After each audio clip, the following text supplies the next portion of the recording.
and welcome to Highlander Newsroom, a program that discusses articles and issues covered in the Highlander newspaper at UC Riverside.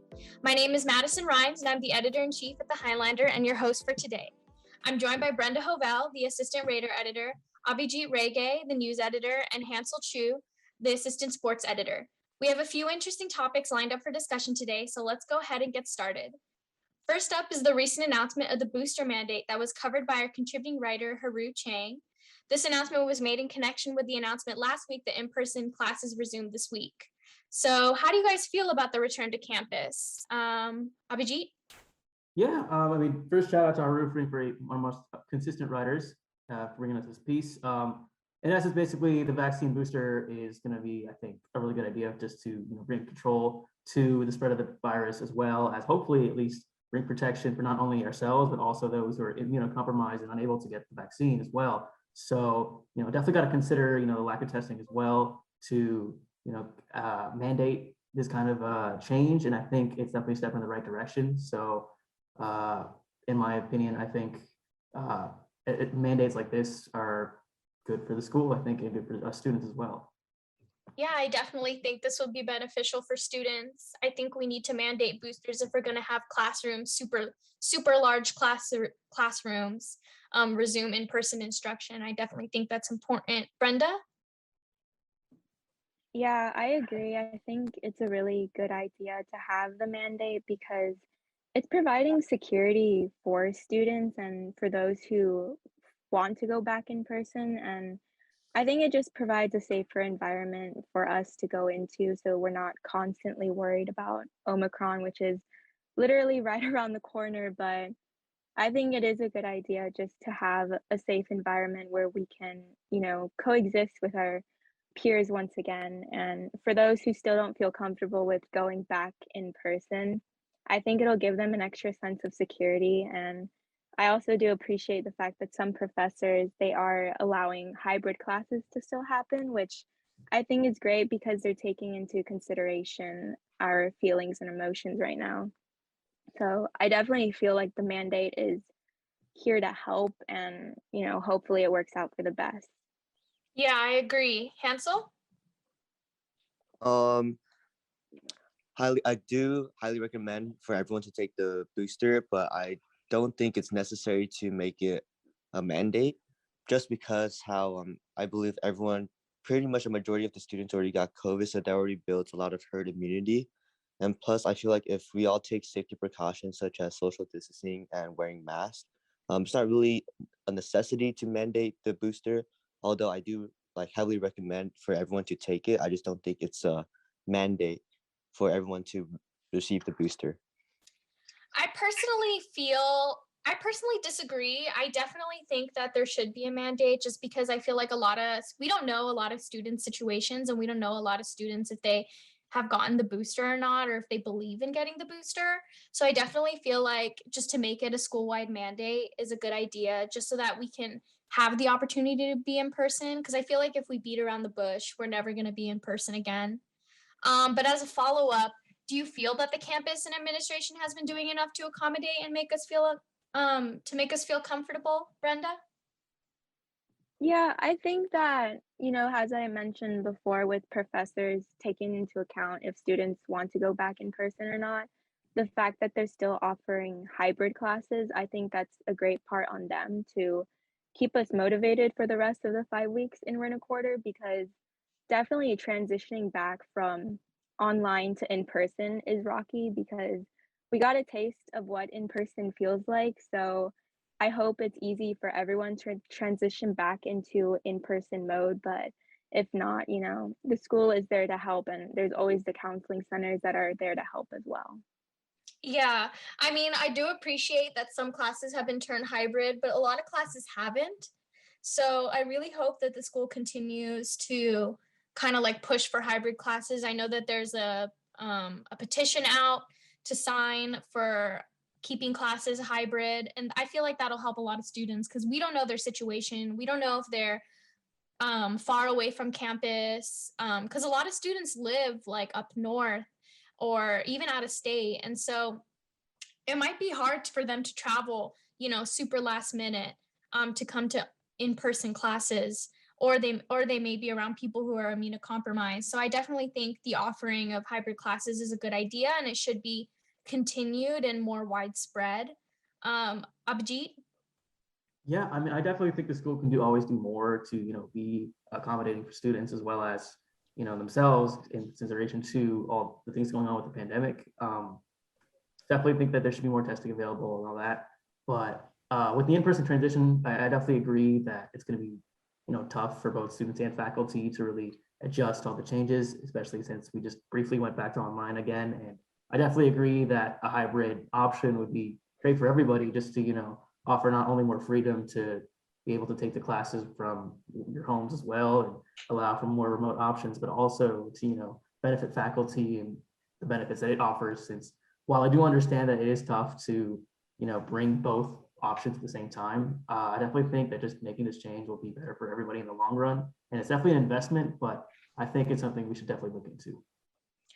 Great. Hansel? I mean, the school did do a good job in bringing safety precautions back to in person, such as mandating the booster shot and requiring masks to be worn on campus. However, I didn't really like how they kind of made it last minute. How they made it to the week before we all had to go back to announce that, hey, we're all going to go back in person now. Like, I feel like for those living up north or those that live far away, that 1 week period to come back maybe is not enough. So hopefully, I would have liked that. Maybe they announced it like 2 weeks earlier for certain, because ever since we came back from winter break, it's always like, all right, we might go back in 2 weeks, we might go back at the end of the month. It was never for certain. So I feel like the announcement the week before we all went back was a little rushed. But for on-campus stuff, I feel like the school has been doing a great job at keeping everyone safe, as well as giving alternatives for students that aren't able to make it back on campus. Definitely. And then moving forward to a topic written by Fatima Shalabi, our managing editor for our radar section, where she essentially reviews the most recent episodes of Demon Slayer. She talks about some of the moments within the series and the fight scenes that have happened, and also talk about how those particular scenes have further character development in terms of grief and power. Have you guys been keeping up with this anime? I personally have never seen it. Brenda? Yeah, so Demon Slayer was actually my second anime that I ever watched, and it's probably my favorite one now, aside from Attack on Titan, which may be controversial, but Demon Slayer is definitely a must watch. I think because it has so many different themes like family and just the bond between siblings, it kind of has everything in it, and I feel like the action sequences as well, like the animation is so beautiful in that show. And I honestly love every time when Tanjiro, who's the main character, he does his water breathing technique, and they actually show like the wave patterns of his technique, which I think is amazing. So I definitely think it's a must watch show if if you haven't watched anime, it's definitely a good one to watch because it kind of has everything, as I said before, but it's definitely one that you can't miss. Yeah, it does sound interesting. And I am actually watching Attack on Titan right now. So maybe I'll watch Demon Slayer as well after this article. Abhijit? Yeah, Demon Slayer has been on my list forever just because everybody who I know who loves anime has always recommended Demon Slayer. So definitely we'll get to that at some point. But I'm definitely glad to just see the success of the show and the widespread reach of anime in general as well. And I definitely think that the gritty nature of such anime, as well as just great animation and fight sequences as described by Brenda, I think will really bring a lot to the table in terms of bringing anime to a wider audience as well. And I mean, if everybody else is recommending the show, then I guess I'll recommend it as well. Definitely got to take a watch sometime. Yeah, definitely. Hansel? I mean, personally, I've been started watching Demon Slayer, even though all my friends have told me to go watch it. I've been watching Attack on Titan too as well. But the thing about anime, I feel that is different from a lot of these like other TV shows is just like the theme and concepts that surround it. For example, like family or like certain other issues. I feel like um, that really gravitates a lot of the viewers towards their shows because of how emotionally connected we are to these characters inside of these anime shows. So I feel like the really good anime shows, it gravitates a lot of the viewers just because of kind of like the values they bring, as well as how emotionally they could connect with the viewers as well. Yeah. And then moving on to a different section of our newspaper, Sina Omar, our assistant features editor, wrote an article about breaking New Year's resolutions and how to move past the feelings of failure that we often experience in order to still make the most of our resolutions. Have any of you made New Year's resolutions, and how have you guys been dealing with trying to keep them consistent? Abhijit? Yeah, I mean, I myself have definitely, invested in trying to improve myself over the course of the year, just because I think everybody it can relate to the idea that last year as well as the year before has just been, a nightmare, and definitely just one that has really affected us all in a way that I think looking at this current year, really, we can just move forward in a way. So I definitely think that what we can do regarding our resolutions, it is definitely tough considering the circumstances to accomplish a lot, but I think really just keeping focus and really just being consistent with, your time, as well as, just really investing in what you really want to do, as well as, your future self is just really the way to go. I mean, it's definitely going to be tough to look at it in the long term, considering how much has changed over time, but it definitely is a step in the right direction to get right on track, I'd say. Yeah, I definitely agree. And it's okay if you broke your New Year's resolutions. To anyone who's listening, it's important to not lose sight of the fact that, we're all just trying to take care of ourselves. And sometimes that can be hard, but it's okay to like admit defeat and just keep trying and turn your big resolutions into smaller goals, smaller, more doable goals. I feel like is a good idea. And it was also mentioned in the article, which I really liked, because sometimes it can be overwhelming to have such big resolutions. And sometimes, these resolutions can be so big, like, okay, this year I'm going to take better care of myself, or I'm going to love myself. But, when those resolutions are super vague, it can be daunting. So it's important to turn, those big resolutions into small goals that you can easily tackle. And that's just as good as following through with something bigger. Just as long as you're doing something to work towards your goals, I feel like that's perfectly fine. And it doesn't make anyone a failure when it comes to their New Year's resolutions. Brenda? I'm personally bad at making resolutions. I'm not the best. And I feel like with resolutions, I never really think about them. Like, they're not my first thing to think about when New Year's comes. But I definitely agree with what Sina wrote in her article towards the end, where she says to make your big resolutions into smaller goals. I think that's just more manageable. And the thing about having big resolutions, it's not bad, but they often feel a bit overwhelming, and there's a lot of pressure to complete them.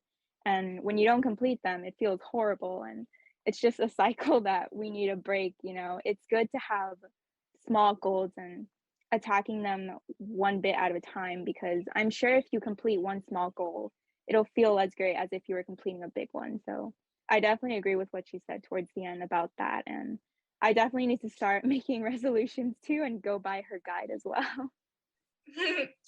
Yeah, I have tried to make resolutions, and what I have learned is that I can only do it if it's in small goals. So, just baby steps, trying to work towards taking better care of myself. Hansel?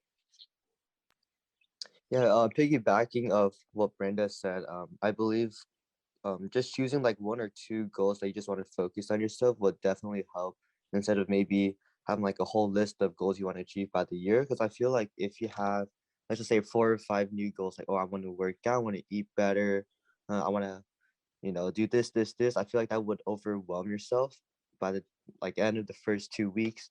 I believe having like two main goals, such as, all right, I'm gonna work out a lot this year and I'm gonna have a better diet. I feel like if you just focus on those two things, it'll make it easier and more manageable for you to accomplish those stuff. I mean, for me, I feel I I have pretty much two main goals, like I want to do towards the end of the year, or what I want to do in my life, and I just kind of work it day by day, and just taking it day by day and see how I could get there every day. Awesome. I really like that idea, and that's really nice. Last on our list today is the features piece written by our features editor, Ashley Chen, where she gives us the recipe of the perfect cookie, which is something that we're doing for the Highlander weekly. So if anybody has a perfect cookie recipe and would like to share that with the rest of the campus, we would love to hear it. It's basically a matcha cookie with a mochi filling, which sounds so good to me. I'm a huge fan of matcha and I love mochi, particularly mochi ice cream. I love mochi on anything. So the idea that it's in a cookie just makes it all the more worthwhile for me to try and make this recipe. I probably would skip out on the chocolate chips because I don't know how I feel about like matcha and chocolate and mochi mixed together. But for people who love chocolate, then yeah, this recipe also comes with chocolate chips if you would like to put them in there. But yeah, I love mochi and I love this cookie, so I'm definitely going to try to make it. Abhijit?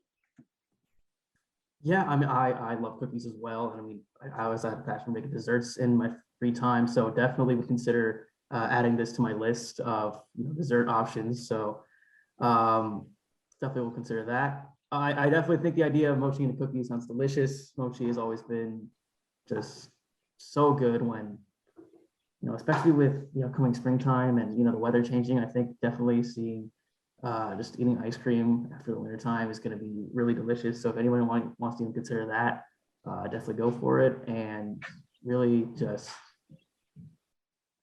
it sounds delicious in my head. So I think it'll be delicious when I make it. So definitely we'll look into that. Yeah, I know, especially with the weather changing. You could even make these into like ice cream, matcha, mochi, ice cream, cookie sandwiches. And I feel like that would be really good as well. Brenda? I have a huge sweet tooth, so this cookie recipe is actually perfect for me. I do need to try matcha though. I've never tried it, and I feel like I'm so late to the game with matcha because I feel like especially in 2020, it was just a huge thing. So I really need to try matcha. But the idea of mochi in a cookie just is so amusing to me, and I really want to try it. And it's just such a cool idea that I've never heard of. So I really appreciate that from Ashley.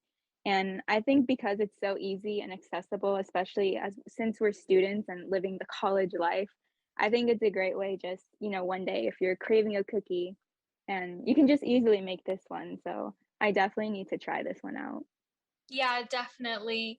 Matcha is really good, especially if you haven't had it. I would say matcha can taste earthy depending on where you get it, but I feel like adding mochi will definitely like sweeten it up, and it sounds like a really delicious cookie. Hansel?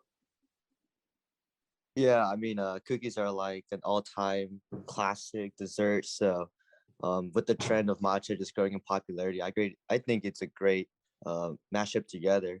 Um, and also mochi is also one of like the greatest things ever invented in human time. So, like this, the texture and then like the chewiness of it it's a classic. So I love how Ashley kind of combined matcha with mochi and cookies all together. I think it's a great recipe for everyone to try. Yeah, I definitely encourage anyone listening to try this cookie and to let us know if you have any other ideas. We would love to hear it. But that's all for our newsroom episode today. If you'd like to learn more about the topics covered today, read the articles on our website, highlandernews.org, and catch us on Instagram at the Highlander UCR. Thank you for listening in, and we'll catch you next week.